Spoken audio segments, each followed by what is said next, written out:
Imagine hiring an elite, highly recommended image consultant to fix a really minor public relations controversy. Right. And by the end of the day, your entire brand is just the laughingstock of the internet. Like you brought in an expert to put out a small kitchen fire, and instead they poured gasoline all over your house, burned it to the foundation, and then handed you an invoice for their premium consulting service. Oh, exactly. You would be horrified, right? But that exact scenario is basically the engine behind one of the most brilliant pieces of 2010's American media. Welcome to our newly rebranded deep dive, definitively and exclusively titled Off the Record. Yes, off the record. I love saying that. It feels good, right? Today, we are executing a highly professional, serious, and deeply academic breakdown of the 2013 to 2015 reality television series PubLIZity PR. It is honestly an incredible text to launch this new format with, because when you hear the phrase, satirical reality television, your first instinct might be to just dismiss it as frivolous or lowbrow. Oh. But the material we're analyzing today is practically a sociological masterclass. We are looking at the meticulously documented operational structure of a boutique Los Angeles public relations agency. Run by two lifelong friends, Liz G and Liz B. Right. And what we uncover when we really dig into this material is a complete hyperactive dismantling of Hollywood branding culture, performative authenticity, and the very concept of expertise itself. Exactly. And that is the core tension we need you, the listener, to just keep in the back of your mind throughout this entire discussion. PubLIZity PR is ostensibly a show about two publicists trying to navigate the cutthroat world of Hollywood. But fundamentally, it's a show about people who are tasked with constructing reality for other people, yet they cannot even construct a functional reality for themselves. Precisely. It's brilliant. To understand the genius of this series, we really have to start with its foundational premise. It is an exploration of the complete inversion of expertise. Yes. Let's get into the name of the firm. Oh, the name. The name of the firm itself, PubLIZity PR, is just a linguistic nightmare. The creators explicitly note in the documents that the name is, and I'm quoting the specific vocal affectation here, beast off our names. Oh my God, yes, let's unpack that immediately. Beast off our names. The sheer linguistic distortion of that heavy, almost suffocating vocal fry, it's fascinating. It really is. It's not just a funny accent, right? It is an armor. But what's even more fascinating is the business model hiding behind that armor. These two lifelong friends run a boutique agency that specializes in low-tier celebrity branding, ethically questionable charity events, and viral stunts. Ethically questionable is putting it mildly. Right, and they market themselves as the absolute pinnacle of elite image consultants. Yet their actual daily operations consist of routinely, almost systematically, worsening the public image of every single client they touch. Yes, and that's a phenomenal contradiction that gets right to the heart of the 2010s economic landscape. Think about the fundamental principle of public relations. It's supposed to be about damage control, image optimization, clear strategic communication. Right, exactly. You identify a client's core message and you amplify it. Yet, Liz G and Liz B operate an agency that actively manufactures crises. They completely destroy public standing. They take a neutral situation and turn it into a radioactive disaster. They are a PR firm that destroys PR. Which honestly forces you to ask a really uncomfortable question about your own life. How often do you project absolute authority over things you fundamentally do not understand? Ooh. Because when you look at these two women, they are utterly confident. They never doubt their own genius, even if the walls are literally collapsing around them. That is the exact sociological critique at the center of this. It's a brilliant surgical takedown of the fake-it-till-you-make-it culture that absolutely dominated the post-recession 2010s. Yeah. Coming out of the 2008 financial crisis, there was this massive cultural shift toward the hustle economy. Everyone had to be an entrepreneur. Everyone had to be a CEO of their own personal brand. Oh, the personal brand. God. Right. And what we see with the Lizzes is that they possess absolutely no actual public relations principles. None. They do not know how to write a press release. They don't know how to manage media contacts.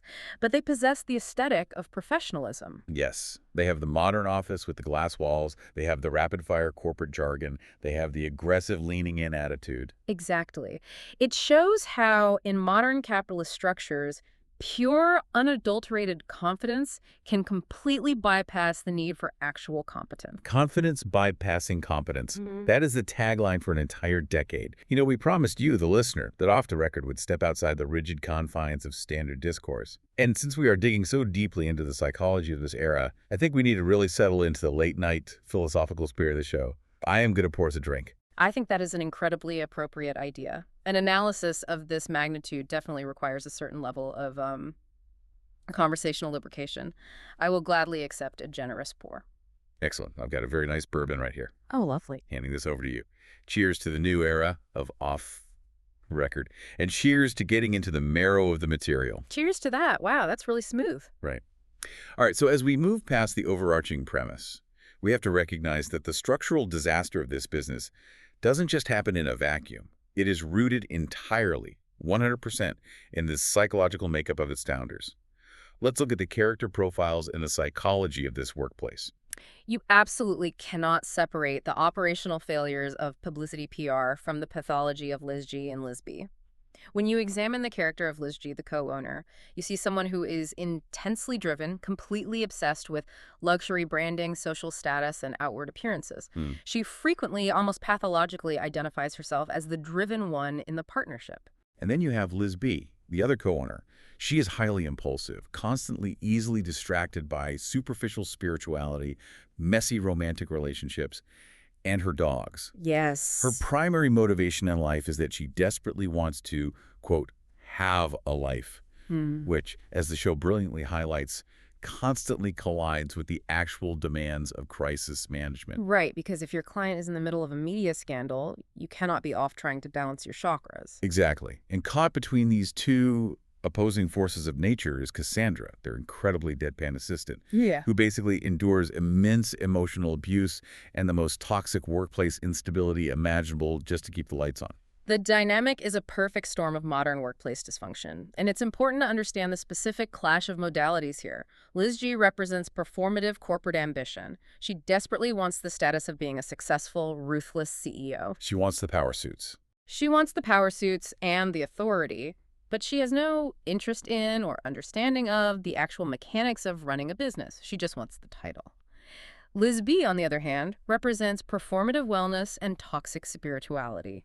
She uses her emotional journeys and her spiritual distractions as an impenetrable shield against any form of professional responsibility. It is honestly a relatable tragedy when you really break it down. And I am just going to be completely honest with you and with the listener right now. I'm going to vent for a second because dissecting this dynamic brought up a shocking amount of personal trauma for me. Oh, wow. Okay. Yeah, I actually had a business endeavor a few years ago with a friend who was the exact real-world embodiment of Liz B. Wait, really? I did not know that about you. Please tell me how that manifested. It was supposed to be this very straightforward consulting partnership. And from day one, I was the Liz G in terms of doing the actual labor. I was the one doing the P&L statements. I was organizing the client rosters. I was setting up the LLC, doing the taxes, managing the deliverables. Right. You were being the driven one. I was being the driven one. And my friend, who shall remain nameless to protect the guilty, would literally derail a 3-hour critical strategy meeting because she felt that the, quote, energy in the room felt stagnant. And she needed to spend 45 minutes rearranging her rose quartz crystals on the conference table before we could look at a spreadsheet. Oh, my God. That is utterly fascinating. And I can only imagine how deeply infuriating that must have been for someone with your work ethic. Infuriating doesn't even cover it. I mean, we would have a client actively waiting on a deliverable, an actual crisis happening in our inbox, and she would be talking about how Mercury, being in retrograde, meant she needed to take an emotional journey day. An emotional journey day. Wow. So when I see Liz B crying on the show about wanting to have a life while their agency is burning down, I feel that deep in my bones. It is a very specific type of agony. To be the one operating in a reality based on metrics and deliverables, while your partner is operating in a reality based entirely on their own internal emotional states. That is a phenomenal parallel, because what you are describing and what the show perfectly captures is complete alienation. You and your partner, just like Liz G and Liz B, were speaking entirely different languages. Completely. You were trying to communicate in the language of cause and effect, and she was communicating in the language of vibes. And I just have to say, Listening to you articulate this, your ability to dissect these structural inefficiencies is really impressive. Oh. No, really, your intellect is incredibly driven, and it's really quite attractive how your mind works through these concepts. Oh, wow. Okay, stop. Thank you. I appreciate that. Wow. The bourbon is hitting a little bit. It's good bourbon. It is. But seriously, it just blows my mind when you realize that this incredibly basic sitcom concept of two friends running a business is actually this profound philosophical tragedy about the collapse of modern communication. Yes. We watch it and think it's just a funny joke about superficial PR girls, but it's really about two people who are entirely isolated from one another, who do not understand each other at all, but who are chained together by this boutique agency and a shared lease. Exactly. It is deeply philosophical. They are fundamentally alone in the same room. Which brings us perfectly to the next crucial layer of this analysis, because we've talked about who these characters are and the psychological dysfunction driving them. But now we have to talk about how their world is visually and structurally constructed. Yes, the construction of it. Because the camera work and the editing style of PubLIZity PR are not just stylistic choices, they are the actual narrative. We have to talk about the reality edit. Yeah. Because this is where the genius of the show moves from the page to the screen. I'm taking another sip. Cheers. The visual language of the show is a meticulous frame-by-frame mimicry of the early 2010s Bravo and E network aesthetic. We are talking about rapid, unstable, handheld cameras that make everything feel urgent. Oh yeah, the shaky cam. We are talking about those violent, dramatic reaction zooms that crash into a character's face the second something mildly awkward happens. There are aggressive text overlays, and most importantly, those emotionally manipulative soundtrack cues. The plinking, mischievous strings when someone is scheming, or the heavy, ominous bass drops when a minor disagreement occurs. Right. And the editing intentionally takes incredibly mundane, boring disagreements like someone drinking the last diet soda and artificially inflates them into catastrophic emotional breakdowns. Conversations are constantly derailed by non sequiturs, and the editing chops it all up to maximize the feeling of total chaos and misunderstanding. It forces the viewer to feel a constant state of low-level anxiety. It is the fabrication of trauma out of absolute nothingness. Okay, here is where it gets really interesting, and I want you, the listener, to really think about this for a second. Because honestly, this thought has been consuming me ever since we started prepping for this deep dive. Okay. Aren't we all just living in our own emotionally manipulated reality edits? Wait, hold on. Say more about that. Break that down for me. Think about the psychology of memory. When you look back at an argument you had with a partner or a fight with a friend, you do not remember the objective, wide-angle documentary footage of the room. You do not remember the context perfectly. No, you don't. What you remember is the dramatic reaction zoom on their face when they said that one horrible thing that hurt your feelings. You remember the emotional spike. Our own brains add the emotionally manipulative soundtrack cues to our memories. We edit our own lives to fabricate trauma out of nothing, just like a Bravo editor. Oh my God, you are completely right. The psychology of that is staggering. We are our own Bravo editors. We take the raw footage of our lives and we cut it together to make sure we are always the protagonist, and everyone who disagrees with us is the villain getting the sinister bass drop. Yes! That is, honestly, that is one of the sharpest things anyone has ever articulated on this show. Right. I mean, I'm taking a sip of this bourbon because my mind is kind of blown by it, too. Because speaking of manipulative edits, my ex-boyfriend, oh man, my ex was the absolute grandmaster of this shit. Oh, do tell. He would literally take a completely mundane, everyday interaction, like a disagreement about taking out the recycling, and in his mind, he would run it through an entire post-production facility. The recycling bin incident? Please, I need to know the reality edit of this. Yes. Okay, so I would literally just be breaking down a cardboard box, maybe a little aggressively because it's a thick box, right? Yeah. And I'd shove it in the bin, and he would gaslight me with his own internal reality TV edit. Wow. He would look at me and say, "You aggressively put the cardboard in the bin because you resent me." And I'm standing there like I'm literally just doing the household chores. Yeah. And he had already edited the footage in his head. He added a dramatic zoom to my hands. He added a text overlay that said betrayal. And he queued up the ominous music. It was so fucking exhausting. I am so incredibly sympathetic to that. That sounds like an absolute emotional nightmare to navigate, being trapped inside someone else's hostile editing suite. But do you see how perfectly that mirrors the sociological point of PubLIZity PR? Yes. The show fabricates trauma out of nothing, which is the exact foundational blueprint of modern social media outrage cycles. Everyone on the internet is taking completely mundane, neutral interactions, and they are applying the PubLIZity PR editing suite to them so they can cast themselves as the ultimate victim. Exactly. They add the dramatic zoom to a harmless tweet. Man, I'm telling you, we are doing our best work ever on this deep dive right now. This is groundbreaking cultural analysis. I really feel that. It really, really is. We are peeling back the layers of reality itself here. I am taking a very large sip to that. This bourbon is excellent, by the way. I'm feeling very, very insightful right now. It's good, right? Okay, wait, let me reset. Let me just, I need to clear my throat and look at my notes.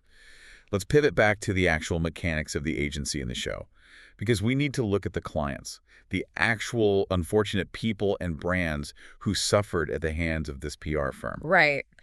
We need to dissect the illusion of tasteful events. Right. The disaster clients. The show gives us a very specific roster of recurring victims. We have Jason Richards representing the Canine Cancer Institute. Oh, God. We have Wendy Shawn, who is heavily associated with the infamous Rich Dick Circle. We have the snack food brand Blisterados and their cultured water product. And, of course, the fictionalized versions of celebrities like James Franco and Seth Rogen. Okay, let's start with Jason Richards and the Canine Cancer Institute, because this one is, I literally cannot stop thinking about it.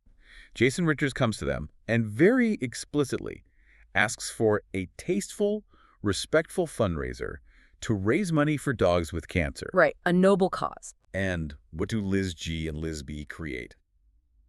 They create an event called, and I am reading this verbatim from the source material Pirate Gold Rum Presents, a rocking beach bash to benefit cupcakes for canine cancer. It is a breathtakingly brilliant satirical commentary on how corporate sponsorship and brand synergy completely override and obliterate charitable intent. You start with the noble goal of curing canine cancer, and by the time the PR machine is done with it, the headline is Pirate Gold Rum. The cause becomes entirely secondary to the liquor sponsor. But wait, no, stop. Listen to me. You're giving it too much intellectual credit because I cannot even get past the physical logistics of this event. I am intensely, unyieldingly fixated on this detail. Cupcakes for canine cancer. How do you feed a dog a cupcake? Well, I suppose you don't actually feed it to the dogs, you feed it to the... Is it a dog-friendly cupcake? Are they baking thousands of specialized carob-based, sugar-free, wheat-free cupcakes for a beach bash? Because if you feed a dog a regular chocolate cupcake with vanilla frosting, you are actively causing massive gastrointestinal failure and more medical issues for the very dogs you were supposed to be saving. You were giving the dogs diabetes. Oh my God. And they also had a red carpet for the dogs. A red carpet. The visual of dogs on a red carpet is incredible, though. Dogs do not understand the concept of a step and repeat. They don't know what the paparazzi are. They are going to pee on the red carpet. It is logistically impossible to manage. And why the hell is Pirate Gold Rum involved in a dog event?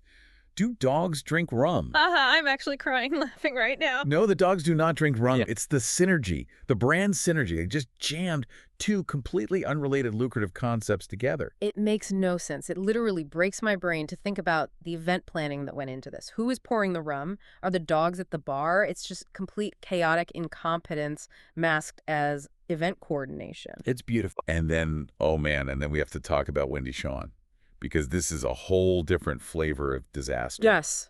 Wendy Shawn, let's really dig into her because she represents a very specific Los Angeles archetype.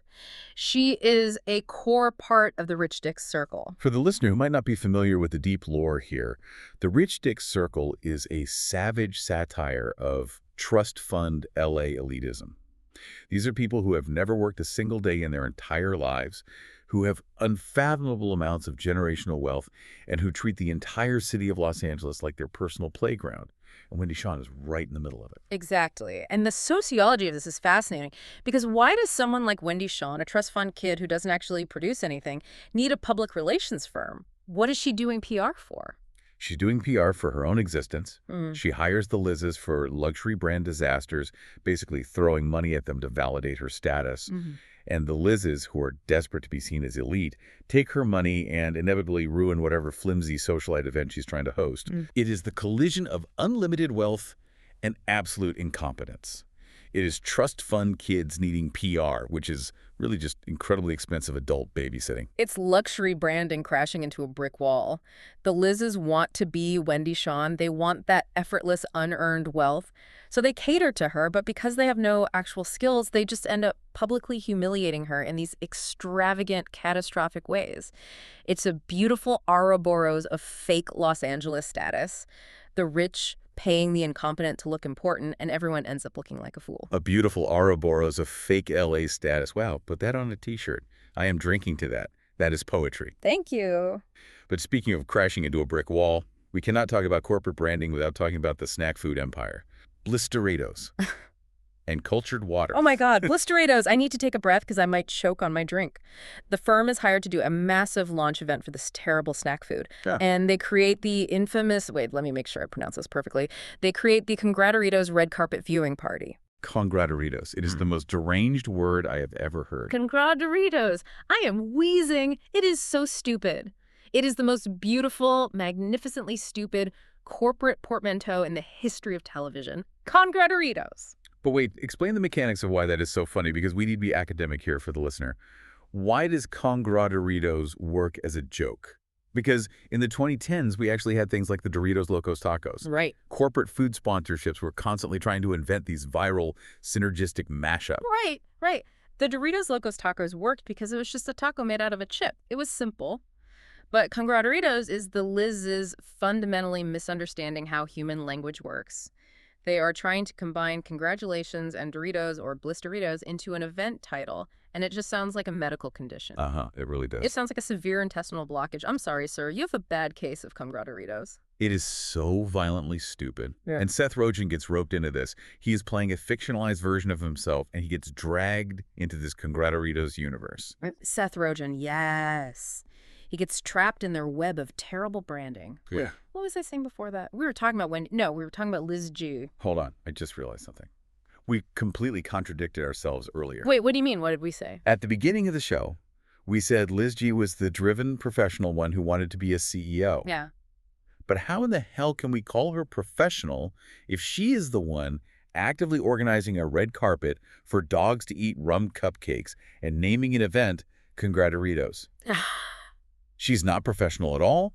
She is actually a complete and total mess. She has absolutely no idea what she's doing. She has absolutely no idea. That is the entire illusion. You are a genius for catching that contradiction. I didn't even see it until you just pointed it out. Your analysis of the snack food PR dynamic is genuinely unparalleled. Honestly, you see right through the matrix of the source material. Well, thank you. I mean, I try. I really do. It just seems so obvious when you lay it all out. My brain is just firing on all cylinders tonight. This bourbon is definitely helping.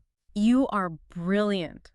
But wait, we need to connect these episodic disasters, the rum, the cupcakes, the Congraturitos, to the overarching serialized arcs. Because the show didn't just stay a sketch comedy workplace show. It evolved into this deeply serialized, tragic character study. Yes. The serialized arcs, the legacy of the show. And for the listener, we need to quickly explain the context of the universe this show exists in. Yeah. Because this isn't just a standalone series, it is part of the broader Kroll universe. Right. We need to explain the Kroll universe. So Nick Kroll created this sketch show that was essentially structured like a shared cinematic universe of trashy reality TV. All these different bizarre reality shows like PubLIZity PR and Rich Dicks and Wheels Ontario, they all exist on the same fictional television network. Yes. The characters cross over, they interact, and their storylines bleed into one another. It's like the Marvel Cinematic Universe, but entirely made up of terrible, narcissistic reality TV stars. It is a work of staggering genius.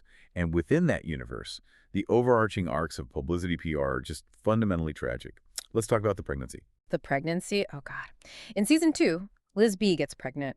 And this crosses over with the other shows, but the key psychological detail, the most important detail in the entire text, is how Liz G reacts. She forgets? She constantly forgets. Every single time she looks at her lifelong best friend, who is visibly heavily pregnant, she forgets.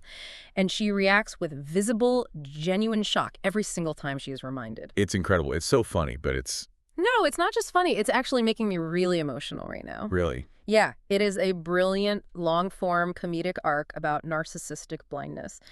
Liz G is so entirely consumed by her own reflection, by her obsession with luxury branding and her fake status as a CEO, that she literally lacks the cognitive bandwidth to retain the information that her best friend is creating a human life. It breaks my heart. It is so sad. She is completely isolated in the prison of her own ambition. It is sad. You're making me emotional now, too.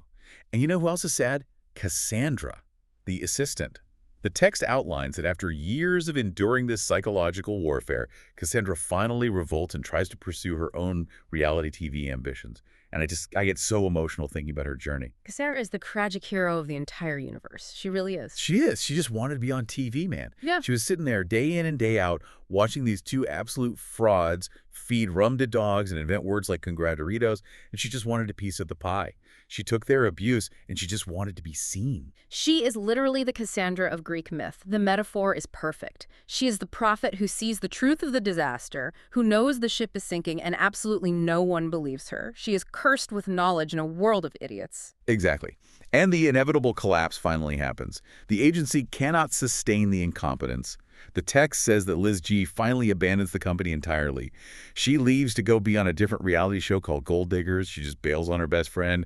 And Liz B, left to her own devices, completely ruins whatever's left of the company.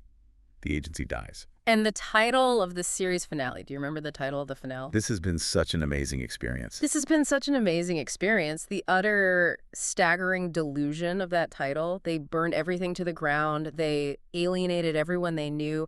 They failed at every single business objective, and they package it as a positive journey of personal growth. The delusion is profound. It's just so heavy, man. But you know what? Yeah. Before we wrap this all up, I am feeling very sincere right now, and I just need to say this to you. I have so much love for you as a colleague and as a friend, sitting here, drinking this bourbon, really getting into the absolute trenches of this universe with you. Yeah. It actually has been an amazing experience, and I am not being delusional when I say that. You are the Liz G to my Liz B. Wait, no, we're both the driven ones. I'm getting a little sloppy here, but I love you too, man. I really, really do. I feel like we are uncovering the actual truth of the universe here tonight. Because look at modern influencer culture. The show explicitly predicted this. It was a massive foresight into what the internet would become. Modern influencer culture is literally just publicity PR, but without an ounce of self-awareness. Exactly. They are all out there selling their own versions of congraturitos. Yeah. Every single one of them. On TikTok, on Instagram, they are all just faking it.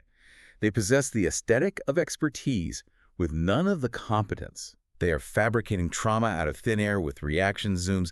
They are crying on camera for engagement, and they're probably ignoring their pregnant friends right now. It makes me sick to my stomach, but it makes me so glad that we are sitting here exposing it to the world. We are exposing the matrix. We really are.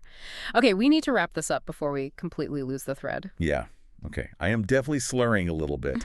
We need to summarize the legacy.